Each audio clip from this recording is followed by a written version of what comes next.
우리가 하나님 말씀 보겠습니다. 야고보서 4장 13절부터 17절까지입니다. 신약 성경 375면에 있습니다.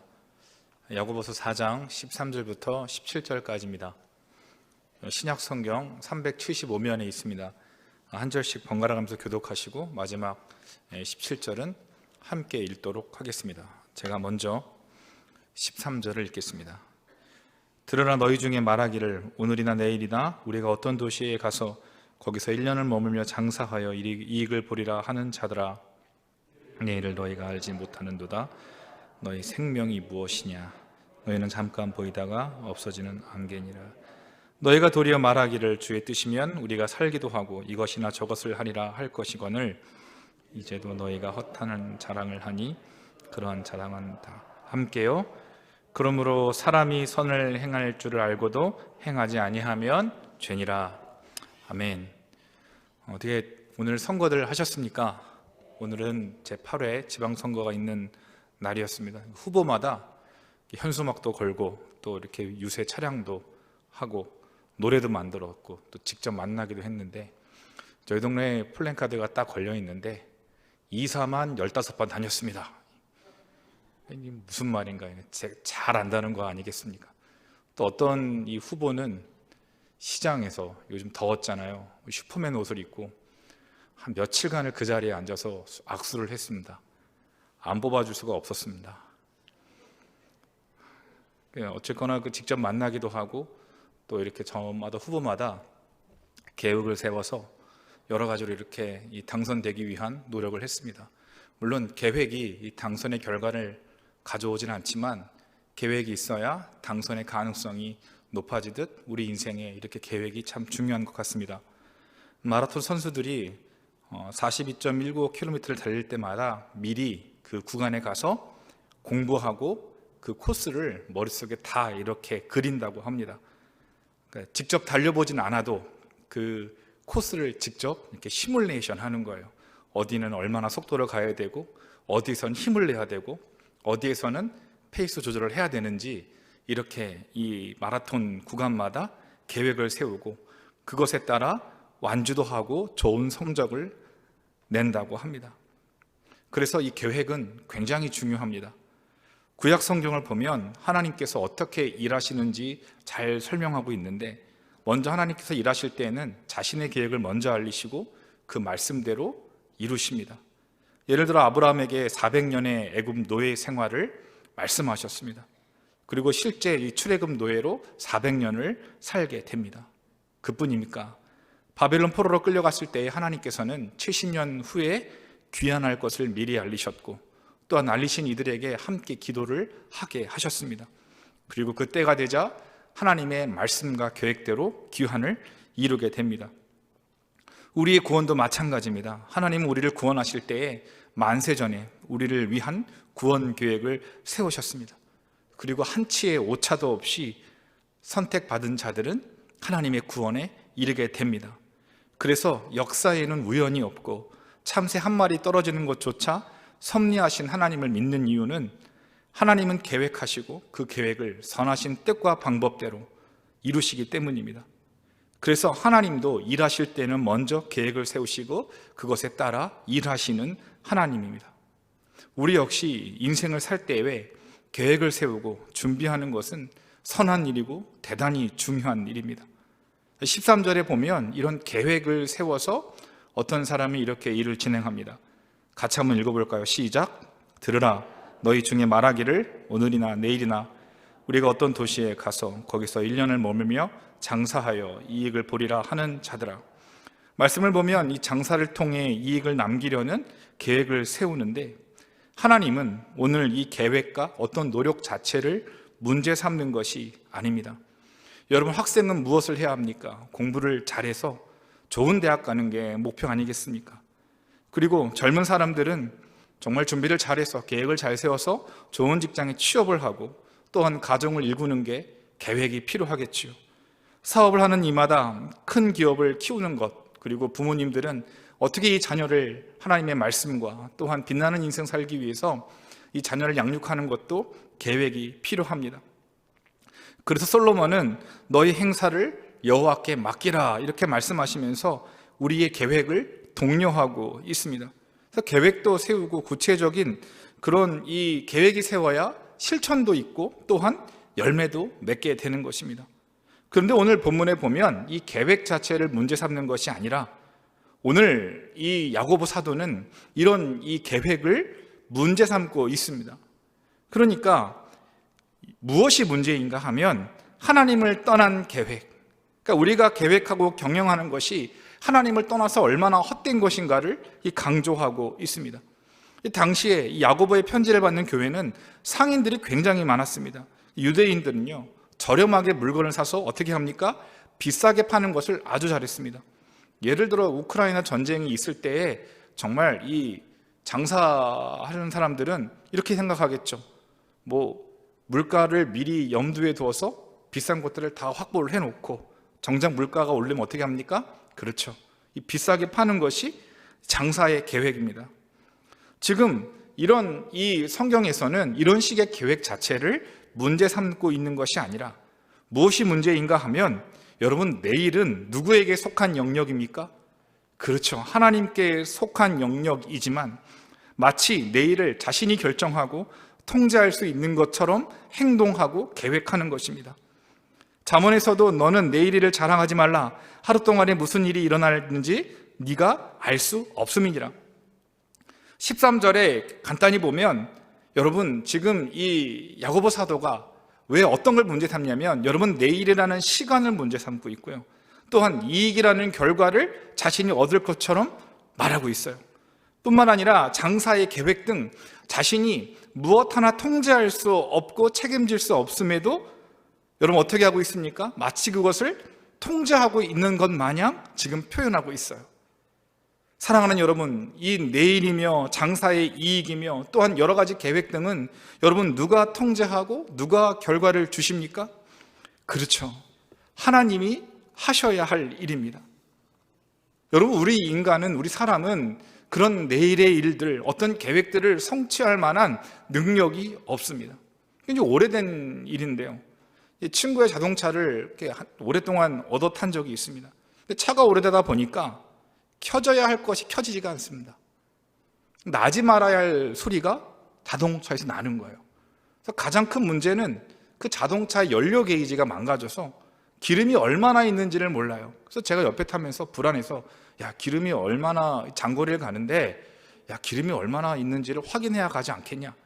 괜찮다는 거예요. 자기가 다 통제하고 있으니까 염려하지 말라는 거예요. 결정적인 순간에 차가 섰습니다.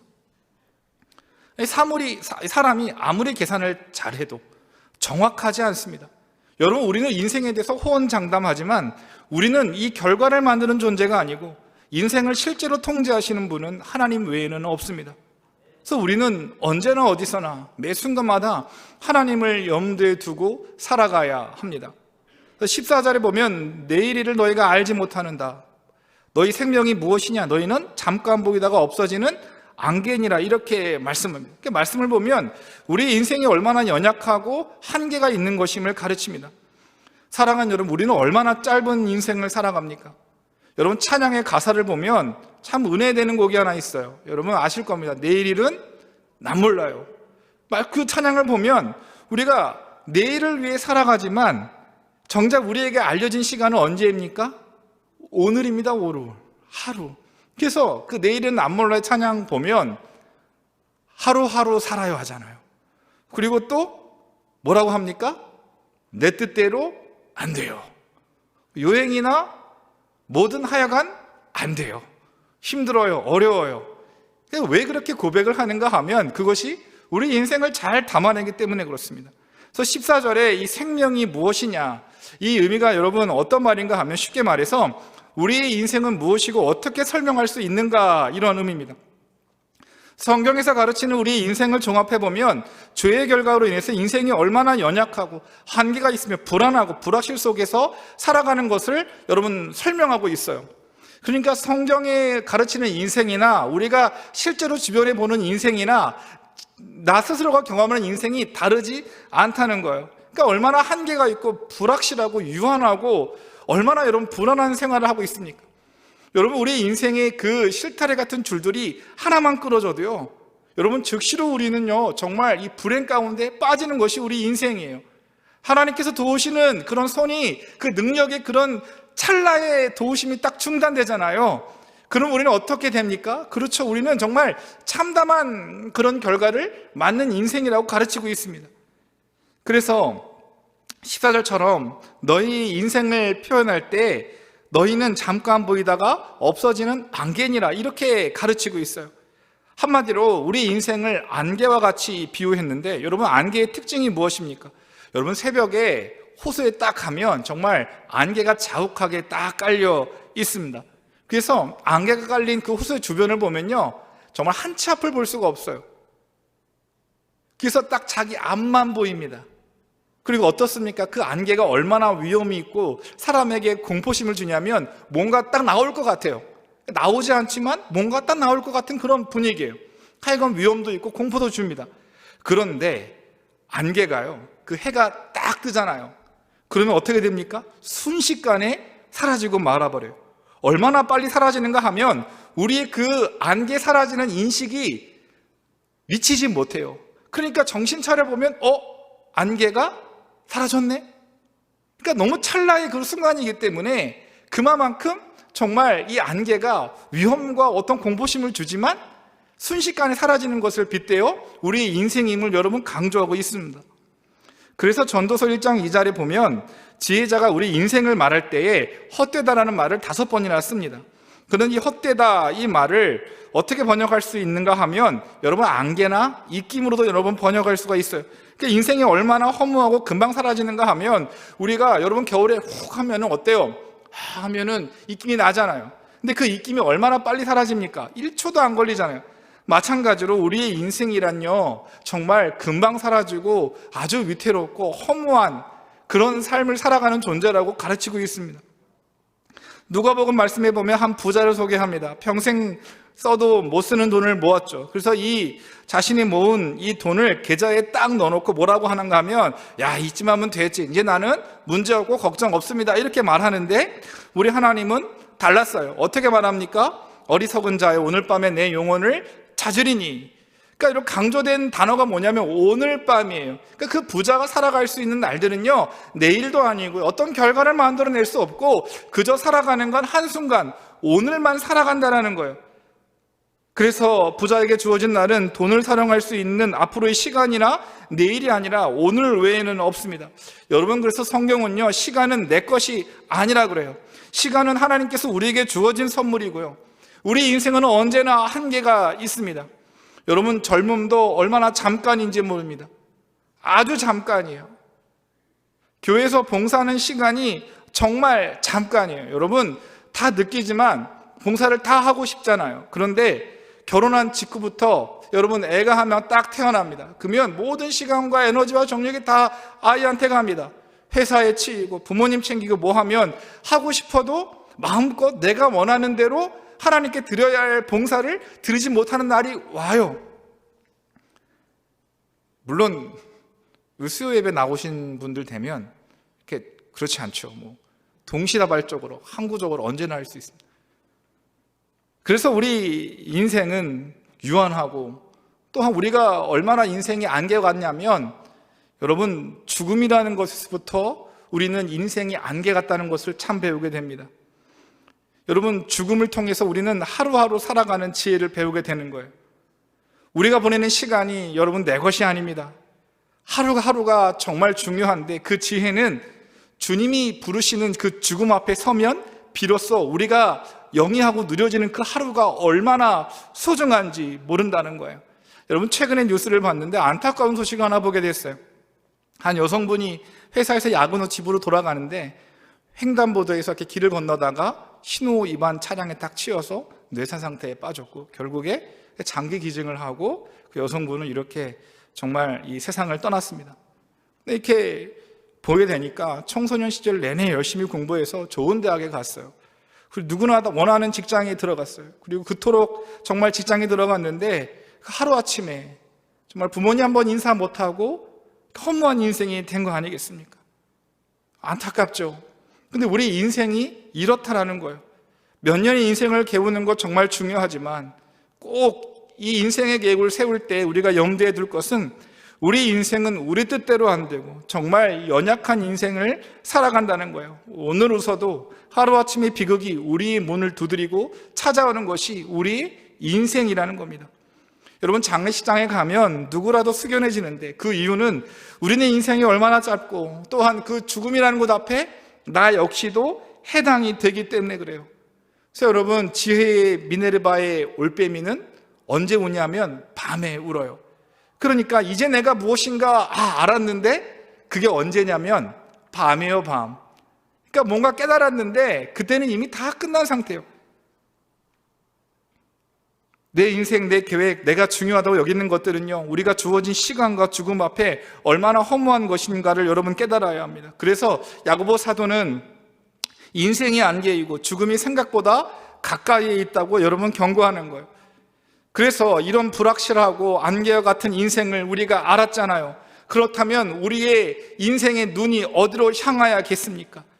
여러분, 성경은 우리 신자들에게 한 번도 우리 인생이 비록 안개 같고 허무하지만 그것으로 끝나는 법이 없어요. 왜 우리 신자들의 인생이 얼마나 소망이고 값어치 있다고 합니까? 그것은요, 우리 주님을 소망하기 때문에 그렇다라는 거예요. 여러분, 맞아요. 변하지 않고 계획하시면 우리보다 우리를 더 잘하시는 우리 하나님은 언제나 옳고 우리에게 대한 계획을 갖고 있기 때문에 우리에게는 정말 소망이 있는 거예요. 이런 현실 앞에서 우리의 계획을 세울 때 어떤 마음을 가지라고 합니까? 우리의 인생은 유한하고 안개와 같은 인생임을 여러분 깨달아야 한다는 것입니다. 야고보가 가르치는 또 하나의 특징이 있는데 16절을 보면 이제도 너희가 허탄한 자랑을 하나니 그 자랑은 다 악한 것이라 이렇게 말씀합니다. 인생과 역사를 완벽하게 통치하시고 섭리하시는 하나님 외에 답이 없음에도 불구하고 우리 신자들 역시도 하나님을 떠난 독립성, 그러니까 쉽게 말하면 하나님을 의지 않는 불신을 저지르고 만다는 거예요. 그 친구가 누구냐면 교만인 거예요. 그래서 여러분, 교만하고 하나님을 의지하지 않는 건요, 항상 같이 가기 마련인 거예요. 교만의 설명 중에 하나님을 의지하지 않는 것도 포함됩니다. 다니엘서를 보면 이 바벨론 느부갓네살 왕이 이렇게 말해요. 자신이 이룬 그 바벨론 왕국을 보면서 이 바벨론은 나의 능력이고 내 권세로 건설했고 내 영광이다, 이렇게 말합니다. 그때 하늘이 열리면서 목소리가 들려요. 어떤 목소리인가 하면 너의 왕의 자리를 빼앗을 것이다. 간단히 말하면 이 느부갓네살은 그 음성을 듣고 7년 동안 들짐승과 함께 풀을 먹고 살아가게 됩니다. 다시 왕권에 복귀하게 됐는데 그때 그 왕이 한 말이 있어요. 교만한 자를 낮추시고 세상이 하나님 뜻대로 안 되는 것이 없습니다. 여러분, 그러므로 인생을 살아갈 때 계획 정말 중요합니다. 계획이 있어야 실천도 있고 결과가 있는 거예요. 그런데 인생의 계획을 세울 때 제일 중요한 것 하나 있는데 바로 하나님을 어떻게 해요? 전적으로 의지해야 한다는 거예요. 하나님의 도우심을 구하고 주의 뜻이 무엇인지 질문하면서 같이 계획을 세워야 하는 거예요. 야고보는 우리의 계획과 우리 유한한 인생을 보면서 어떻게 주님을 의지하라고 가르치고 있습니까? 그것이 15절입니다. 주의 뜻이면 우리가 살기도 하고 이것이나 저것을 하리라. 이게 무슨 말인가 하면요, 매 순간마다 어떤 계획과 어떤 결정마다 하나님께 질문하고 기도하고 응답받고 또한 그것들을 세우라는 거예요. 여러분, 사도행전을 보면 바울의 전도 여행을 소개하잖아요. 도시를 옮기거나 어떤 바울이 새로운 국면을 맞이하면서 가장 먼저 한 것이 있어요. 그게 무엇입니까? 바로 기도였어요. 언제나 기도 먼저였어요. 기도로 하나님의 뜻을 묻고 성령의 도우심을 받아서 그 뜻을 따라 갔어요. 여러분, 여건되면 하고 어차피 주의 일을 하면 되니까 다음에 해야지. 우리는 어떤 생각을 하겠냐면 이런 생각을 해요. 그러니까 내가 주의 일을 하기 때문에 하나님께 기도하는 건, 하나님께 질문하는 건 부차적인 것이야, 이렇게 생각할 수도 있습니다. 그러나 바울은 그렇게 하지 않았습니다. 언제나 먼저 기도했고 그 기도를 통해 정말 자신의 계획을 하나씩 세우고 이루어 갔습니다. 여러분, 다윗은 어떻습니까? 크고 작은 전쟁이나 사람과의 만남에서도 언제나 하나님께 질문했고 그 응답 이후에 다윗은 움직였어요. 여러분, 우리도 마찬가지입니다. 우리는 먼저 하나님의 뜻을 구하고 그 수고로운 기도의 과정을 통해 답을 얻어야 합니다. 여러분, 기도하다 보면 어떻습니까? 이것이 주의 뜻입니까? 이렇게 물어보잖아요. 응답이 옵니까? 잘 안 옵니다. 분명 하나님은 말씀하셨다고 하시는데 나는 못 들어요. 그게 우리의 현실 아닙니까? 저만 그렇습니까? 저만 그렇다고 이렇게 칩시다. 그러면 주의 뜻을 질문하고 응답이 안 와도 계속 기도하고 하는 과정이 왜 필요합니까? 그렇죠? 주님을 더욱더 의지하라는 신호가 아니겠습니까? 여러분, 기도는요, 하나님 편에서 필요한 게 아니에요. 기도는 우리가 필요한 거예요. 우리가 도우심을 얻고자 기도하는 거예요. 하나님은요, 왜 우리가 기도해야 되냐면 하나님이 우리에게 응답하시고 은혜 주실 때 약속하셨어요. 기도라는 그런 방법을 통해 우리에게 은혜 주시기로 약속하셨기 때문에 우리의 기도를 원하시고, 기도할 때에 우리의 길을 여시고, 기도할 때에 우리의 문제들을 해결해 주시기를 기뻐하신 하나님이시기 때문에 우리가 기도하는 거예요. 설령 우리가 하나님의 뜻을 얻지 못하고 그냥 기도했는데 하나님 어떻게 하라 사인이 없어도 우리는 기도하면서 계획을 계속 하는 이유가 무엇입니까? 그렇죠. 기도하다 보면 정말 우리가 계획했던 그 결과도 수용하고 감사도 있고 하나님께 영광 돌리며 그 다음 여정에도 새로운 일을 맞이할 때에도 하나님이 아니면 안 된다는 마음으로 기도하지 않겠습니까? 하나님은 우리보다 지혜로우세요. 무슨 말인가 하면 우리는 한 치 앞만 보고 살아가지만 다 거기서 거기에요. 똑똑한 척 해도요, 그냥 조금 더 앞서가는 뿐이에요. 다 인생은요, 똑똑해도 거기고요, 덜 똑똑해도 거기에요. 그런데 우리 하나님은 달라요. 하나님은 처음부터 끝까지 알고 계시고 중간도 하시고 누가 어떻게 할 건지도 알고 계시며 하나님은 전능하시기 때문에 우리의 모든 것을 알고 있습니다. 그래서 하나님께 질문하고 하나님께 기도하는 것, 주의 뜻이면 우리가 이것도 하고 저것도 하리라 하는 건 우리 인생의 가장 지혜로운 빠른 방법이라고 가르칩니다. 여러분, 그래서 삶의 모든 부분에서 하나님을 인정한다는 건요, 무엇인가 하면요, 잠언에서 이렇게 말해요. 사람이 마음으로 자기의 길을 계획할지라도 그 걸음을 인도하시는 분은 하나님이십니다. 사람이 제비를 뽑지만 일의 작정은 누구에게 있습니까? 하나님께 있습니다. 그래서 주님이 우리와 동행하셔야 그 길이 진정 복되고 의미가 있으며 가치가 있는 겁니다.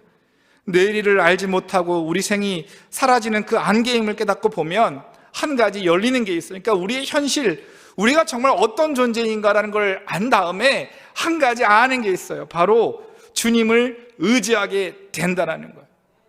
여러분, 그래서 주님을 의지한다는 게 뭐냐면요, 딱 주님만 보고 가는 건데, 청소년 시절에 이런 거 한번 해본 적이 다 있을 거예요. 수련회 이제 얼마 안 남았지만 이 수련회를 가다 보면 공동체 훈련을 저는 한번 했었습니다. 근데 언제나 했던 게 하나 있어요. 그러니까 뭐냐면 앞사람, 그러니까 뭐 있잖아요, 꼬리를 딱 이렇게 물어요. 이렇게 이제 팀마다 앞사람만 눈을 뜨고요, 뒷사람은 다 안대로 앞을 안 보이게 만들어요. 어디를 잡고 가냐면 앞에 그 앞사람을 잡고 가는 거예요. 앞사람을 잡고 가다 보면 어떻게 합니까? 빨리 가잖아, 이기려고. 그러면 어때요? 뒤따라온 사람들은 안 놓치려고 무섭고 다칠까봐 꽉 잡아요. 어떻게 해요? 비명이 들리죠. 옷만 잡아야 되는데 옆구리 잡고 어쨌거나 잡아야 사니까. 마찬가지예요. 우리 인생이 안개임을 깨닫고, 야, 우리도 이제 죽을 수도 있구나.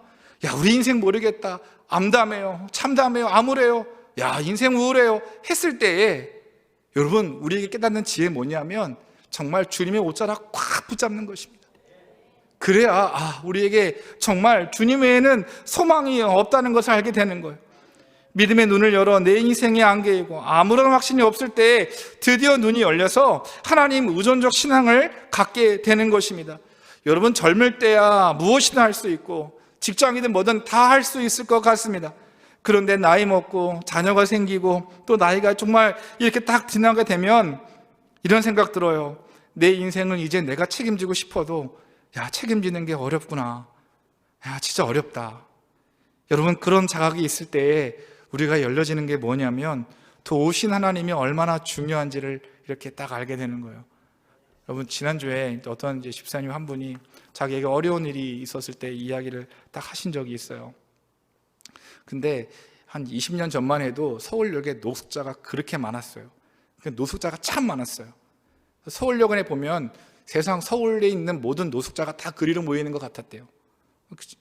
근데 그 집사님이 그 노숙자를 보면서 자신의 인생을, 불안한 인생을 보는 것 같았대요. 되는 일은 없고 돈은 없고.